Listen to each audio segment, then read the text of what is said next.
Hello अस्सलाम वालेकुम, welcome back to my channel. और आज का हमारा टॉपिक है क्रोमोसोम।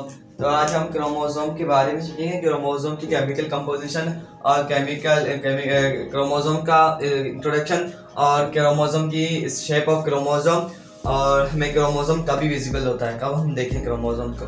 तो आज हम क्रोमोसोम के बारे में कुछ पढ़ेंगे और कुछ उसके बारे में कुछ बातें डिस्कस करेंगे। तो इस चैनल पे आप नए हैं तो प्लीज़ मेरे चैनल को सब्सक्राइब करें, लाइक करें और बेल आइकन को दबाएं। तो वीडियो को स्टार्ट करते हैं बिना किसी डर के, बिना किसी टाइम वेस्ट किए। तो सबसे पहले हम क्रोमोसोम। अब वर्ड क्रोमोसोम का माना है कलर और सोम का मतलब है बॉडी, ठीक है। क्रोमोसोम का मतलब कलर है, क्रोम का मतलब chromo means colour, soma means body, ठीक है। अब हमारे पास एक साइंटिस्ट आया था, फर्स्ट ऑफ ऑल हमारे पास एक साइंटिस्ट आया था। तो उसने देखने के लिए एक जो से चीज़ देखी, तो क्रोमोसोम के बारे में उसने एनालिसिस किया, आइसोलेटेड किया। तो उसको कुछ चीज़ दिखाई नहीं दे रही थी, ठीक है। तो उसने ऊपर से कलर डाला, ठीक है। उसने ऊपर से कलर डाला तो वो कलर फिर वो चीज़ क्या होगी, जाहिर हो गई, मीन्स विजिबल होगी वो चीज़ कलर डालने के बाद, ठीक है। आफ्टर कलर डालने के बाद या वो चीज़ विजिबल हो गई, ठीक है, विजिबल हो गई। तो उसने फिर सोचा कि मैंने तो इसमें चीज़ पे कलर लगाया हुआ है और ये तो कलर में साबित हुई है। तो कलर साबित हुआ है तो ये चीज़ असल में वो कलर वाली है तो नहीं, ये तो कलर मैंने ऊपर से लगाया है। तो उसने फिर ऐसे जनरेट किया वर्ड को, जिसने वर्ड का नाम है मिसनोमर। आप देख रहे हैं किसका नाम है, मिसनोमर। क्या है हमारे पास, मिसनोमर। अब मिसनोमर हमारे पास क्या है, कलरलेस बॉडी। हमारे पास क्या है, मिसनोमर का मतलब क्या है, वर्ड का मीनिंग क्या है, कलरलेस बॉडी। तो हमें यहाँ से पता चल गया है कि chromo means colour, soma means body. हमारे पास colourless body, chromo means colourless body, इसका कोई भी कलर नहीं है, कलरलेस बॉडी है हमारे पास। आई होप इतना आपको ये समझ आ चुका होगा। इसके बाद चलते हैं कि क्रोमोसोम की थर्ड लाइक स्ट्रक्चर है। हमारे पास क्या है, थर्ड लाइक स्ट्रक्चर है। इसके बाद क्रोमोसोम के अंदर कंटेनिंग इन क्रोमेटिन मटेरियल। हमारे क्रोमोसोम के अंदर क्रोमेटिन मटेरियल होता है, ठीक है। उसके बाद हमारे पास heredity unit is called gene. इसके अंदर क्या होता है, एक माइन्यूट हमारे पास जीन होते हैं, ठीक है। क्रोमोसोम के अंदर क्या लगे होते हैं, हमारे पास जीन होते हैं। तो इसके बाद क्या होता है, इसके अंदर heredity unit is called gene. इसके अंदर क्या होता है, मटेरियल होता है। क्या यहाँ पे वर्ड आ गया जीन, तो मैं इसका छोटा सा इंट्रोडक्शन देता चलूं कि जी हमारे पास एक फॉर्मेशन, मीन्स इसके अंदर जीन के अंदर हमारे पास कोडेड फॉर्म होती है, मीन्स हमारे पास कोडेड फॉर्मेशन होती है जिसको कहते हैं जीन कहते हैं, ठीक है। तो ये छोटे छोटे इंफॉर्मेशन हमारे पास क्रोमोसोम के अंदर होते हैं, मीन्स हेरिडिटी यूनिट। हमारा जो हेरिडिटी है, जो अब्बा दादा से हमारे पास आती है, पेरेंट्स जो ऑफस्प्रिंग आती हैं, वो हमारे पास क्या है, वो जेनेटिक हमारे पास मटेरियल है जिसको कहते हैं हेरिडिटी मटेरियल, ठीक है। हेरिडिटी यूनिट कहते हैं, उसको कहते हैं जीन। हेरिडिटी यूनिट क्या है, हमारे पास जीन है। तो जीन हमारे पास क्रोमोसोम के अंदर होते हैं, ठीक है। इतना आप, आई होप इतना आपको समझ आ चुका होगा। अब हम क्या करेंगे, केमिकल कंपोजिशन। आपसे कोई पूछे कि हमारे पास क्रोमोसोम की केमिकल कंपोजिशन क्या है, तो आप क्या जवाब देंगे, उसको क्या लिखेंगे, it is made up of DNA. हमारे पास क्या होता है, पहला हमारे पास जो मटेरियल है वो हमारे पास क्या है, डीएनए। क्या है हमारे पास, डीएनए है। और एंड प्रोटीन हमारे पास क्या है, हमारे पास दूसरा प्रोटीन है। अब प्रोटीन एक खास हमारे पास क्या है, प्रोटीन है जिसका नाम है हमारे पास हिस्टोन प्रोटीन। हमारे पास क्या है, हिस्टोन प्रोटीन। अब ये हमारे पास क्या है, जो मैंने स्ट्रक्चर बनाई है इसको कहते हैं डीएनए। अब डीएनए हमारे पास 40% होता है, हमारे पास क्या होता है, 40% होता है। और प्लस हमारे पास हिस्टोन प्रोटीन होते हैं। हिस्टोन प्रोटीन हमारे पास 60 हमारे पास परसेंटेज होता है, ठीक है। दोनों को मिलाएंगे, प्लस करेंगे तो हमारे पास क्या आएगा, हमारे पास 100 आएगा। क्या आएगा, हमारे पास 100 आएगा, ठीक है। अब मैंने यहाँ पे डिवाइड दिखा हुआ है, ये हमारे पास ऑक्टोमियर। ऑक्टोमियर्स मीन्स 8। हमारे पास क्या है, 8।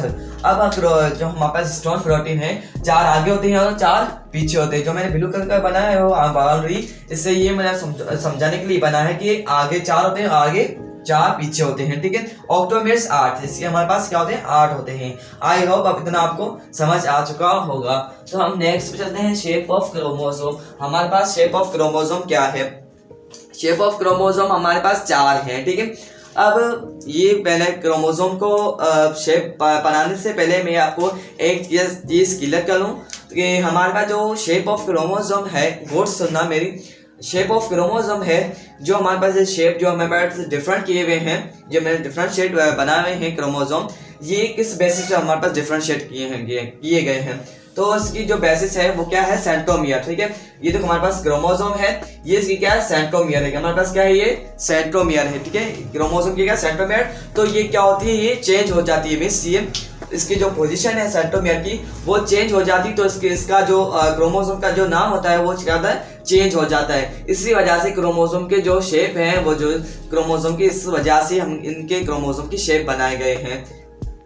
तो सबसे पहले हमारा शेप है मेटासेंट्रिक। अब मेटासेंट्रिक इसका डेफिनेशन क्या है, हमारे पास ऑल आर आर्म्स इक्वल। हमारे पास जो भी आर्म होती है वो क्या होती है, हमारे पास इक्वल होती है। जो मैंने स्ट्रक्चर ये हमने बना दी है, ये देखो हमारे पास स्ट्रक्चर ये देखो, तो हमारे पास दोनों आर्म क्या है, इक्वल है। ठीक है, इसके बाद हमें नेक्स्ट क्या है, हमारे पास सब मेटासेंट्रिक।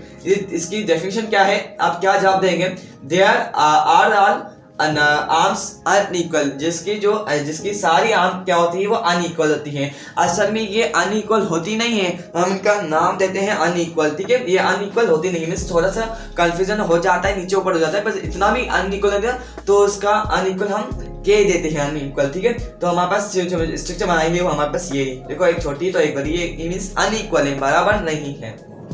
नेक्स्ट हमारे पास थर्ड क्या है, एक्रोसेंट्रिक। इसको आप दूसरा भी नाम कह सकते हैं, सब टीलोसेंट्रिक भी कह सकते हैं। ठीक है, वन आर्म, इसकी डेफिनेशन क्या है, one arm is a very small. इसकी जो आर्म होती है वो क्या होती है, वेरी स्मॉल होती है। क्या होती है, स्मॉल होती है। And other arms very long, means क्या होती है, एक बहुत बड़ी होती है और दूसरी क्या होती है, बहुत छोटी होती है। ठीक है, इसे मैंने इस फिगर में बना दिया है। देखो हमारे पास ये रहा, देखो ये हमारे पास क्या है, एक्रोसेंट्रिक या सब टीलोसेंट्रिक। ठीक है, अब हमारे पास फोर्थ और लास्ट क्या है, हमारे पास टीलोसेंट्रिक।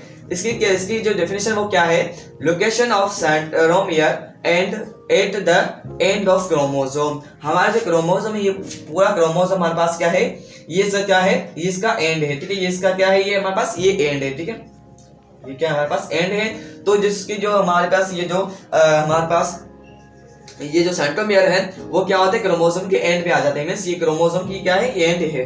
ये क्या है, क्रोमोसोम की एंड है, तो उसका जो शेप रखा गया है वो क्या रखा गया, टीलोसेंट्रिक। आपसे मैं लास्ट सवाल करूं कि क्रोमोसोम हमको कब दिखाई देते हैं, हमें क्रोमोसोम हमें कभी विजिबल होता है। तो इसका आंसर मैंने ये लिख दिया है, इसका रीजन भी लिख दिया है, क्लियरली विजिबल ड्यूरिंग मेटाफेज। आपने सबने पढ़ा रखा हुआ है कि सेल डिवीजन होती है। ठीक है, अब सेल डिवीजन के हमारे पास दो फेज होते हैं, एक होता है माइटोसिस। ठीक है, हमारे पास क्या होता है, माइटोसिस, और एक होता है हमारे पास मियोसिस। ठीक है, हमारे पास क्या होता है, मियोसिस होता है। ठीक है, ये दोनों क्या होते हैं, अब इन दोनों के अंदर हमारे पास क्या होते हैं, मेटाफेज होता है। हमारे पास क्या होता है, हमारे पास मेटाफेज होता है। तो मेटाफेज के अंदर मेटाफेज के अंदर ही हमारे पास क्या होते हैं, क्रोमोसोम क्लियरली विजिबल होते हैं। आई होप इतना आपको समझ आ चुका होगा। तो वीडियो अच्छी लगी है तो प्लीज मेरे चैनल को सब्सक्राइब करें, लाइक करें और बेल आइकन को दबाएं। और वीडियो ज्यादा अच्छी लगी है तो ज्यादा से ज्यादा शेयर करें। Thanks for watching. Allah Hafiz.